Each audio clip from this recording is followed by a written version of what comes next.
नमस्कार, आपका स्वागत है एक बार फिर से हमारे इस खास शो हेल्थ इज़ वेल्थ में। हेल्थ इज़ वेल्थ में आज हम बात करेंगे डॉक्टर सोनिया चंदानी जी से, जो हमें बताएंगी कुष्ठ रोग कैसे फैलता है, क्या कारण है और क्या उपाय है कि इस बीमारी से निजात मिल सकती है। डॉक्टर, आपका बहुत बहुत स्वागत है हमारे इस खास शो में हेल्थ इज़ वेल्थ में। पहले आप हमें अपने बारे में कुछ बताइए। Thank you so much Hind TV team for giving me this opportunity. मेरा नाम डॉक्टर सोनिया चंदनानी है। मैं बॉम्बे मल्टी स्पेशलिटी हॉस्पिटल सूरत से गायनेकोलॉजिस्ट के रोल में आज आपके सामने हूँ। मुझे बहुत अच्छा लगा आपके जो प्रोग्राम का नाम है वो सुनकर, health is wealth, because father of nation Mahatma Gandhi ji का भी यही कहना है कि सोना या चांदी असली वेल्थ नहीं है, असली वेल्थ है हमारी हेल्थ, और हम तभी एंजॉय कर सकते हैं वेल्थ को जब हम सच में हेल्दी फील करें। It's not only being healthy, it's feeling healthy. Leprosy के बारे में जानेंगे हम कि लेप्रोसी यानी कुष्ठ रोग ये किस तरह से फैलता है।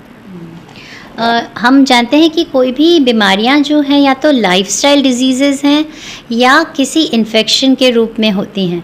तो लाइफस्टाइल डिजीज़ेज़ में तो हम नंबर 1 हैं डायबिटीज़ में, हार्ट डिज़ीज़ में, हाइपरटेंशन में, और वो हमारी जीवन शैली के कारण है।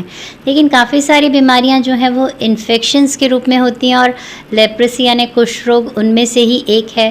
बैक्टीरिया के कारण होता है, माइकोबैक्टीरियम लेप्री उसका नाम है, और वो एक बैक्टीरिया है जो स्किन में जब अंदर चला जाता है तो नर्व्स तक, यानी जो आपके स्नायु है वहाँ तक बहुत गहरा असर करता है। धीमे धीमे कुछ सालों में आपके अंदरूनी टिश्यूज़ गलने लगते हैं। ये इतना घातक हो सकता है कभी कभी। तो एक बैक्टीरिया के कारण होने वाली इस बीमारी को इंडिया ने इरेडिकेट करने का प्रोग्राम काफ़ी सालों से शुरू किया हुआ है, और अभी तक मुझे कहने में अच्छा नहीं लग रहा है कि हम इसमें कामयाब नहीं हो पाए हैं। जी, क्योंकि मैंने भी देखा है और हम सभी लोग देखते हैं, हमारे आसपास कुष्ठ रोगी बहुत बड़ी तादाद में मिलते रहते हैं। पहले इनकी संख्या बहुत कम हुआ करती थी, तो इसका मेन जो कारण है वो बैक्टीरिया के होने से ही होता है। तो डॉक्टर, इसका क्या ट्रीटमेंट है?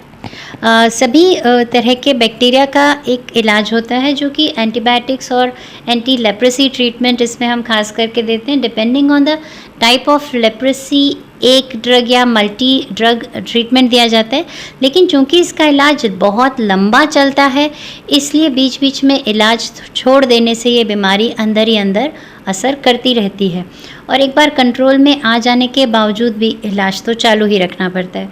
गवर्नमेंट सेंटर्स, NGOs बहुत काम कर रहे हैं इस बीमारी को हटाने के लिए, लेकिन जब तक मरीज़ खुद ध्यान न दे, इस बीमारी से निजात पाना नामुमकिन है। जी, तो जब ये बीमारी होती है तो इससे पहले बॉडी के अंदर क्या सिम्टम देखा जाता है सबसे पहले? एक्चुअली बहुत हल्के हल्के शुरुआत में तो पता ना चले, लेकिन हल्के हल्के निशान आपको डिस्कलरेशन ऑफ स्किन अगर लगे तो आप डरे नहीं, आप ज़रूर डॉक्टर से मिल लें। और अगर इसका असर थोड़ा ज़्यादा हो जाता है तो वो एरिया की सेंसिटिविटी चली जाती है, यानी उसमें किसी भी तरह का नर्व्स जो है वो काम नहीं करता, और अल्टीमेटली कई बार ये डिफॉर्म्ड हो जाते हैं, मतलब टिश्यूज़ पूरे डैमेज होकर उनका स्ट्रक्चर ही बदल जाता है। तो बहुत हल्की सी शुरुआत, जब पता ना चले, उसके बाद स्किन में हल्के फुल्के कलर के चेंजेस से लेकर डीप टिश्यूज़ के डैमेज तक, जितना जल्दी आप इसे पकड़ लें उतना ही बेहतर है। क्या ये बीमारी एक दूसरे के टच में आने से भी फैलती है? हाँ, definitely it is an infectious disease, और इसका इन्फेक्शियस फेज़ होता है। जब आप ट्रीटमेंट शुरू करते हैं तो वो इन्फेक्शियस फेज़ से बीमारी साइलेंट फेज़ में चली जाती है, यानी तब वो दूसरे को ट्रांसमिट नहीं कर सकते। समझिए आज मुझे ट्यूबरकुलोसिस यानी टीबी की बीमारी है, और मेरा इलाज जब तक चालू नहीं हुआ मैं वो ट्यूबरकुलोसिस किसी को दे सकती हूँ। सिमिलरली ये लेप्रोसी इन्फेक्शियस फेज़ में होने पर अपने आसपास के लोगों में ट्रांसमिट हो सकती है। जी, वैसे सफ़ेद दाग की जो बीमारी है, नॉर्मल एक सफ़ेद दाग एक हल्की सी बीमारी भी मानी जाती है, तो उसमें और इसमें क्या अंतर है? हमें कैसे पता चलेगा कि ये कुष्ठ रोग है, सफ़ेद दाग नहीं है? आप खुद पता शायद नहीं कर पाएंगे, ये तो स्पेशलिस्ट डॉक्टर ही आपको गाइड कर सकते हैं। पर आपको किसी भी तरह का सफ़ेद दाग दिखे तो ये ज़रूरी नहीं है कि वो कुष्ठ रोगी है।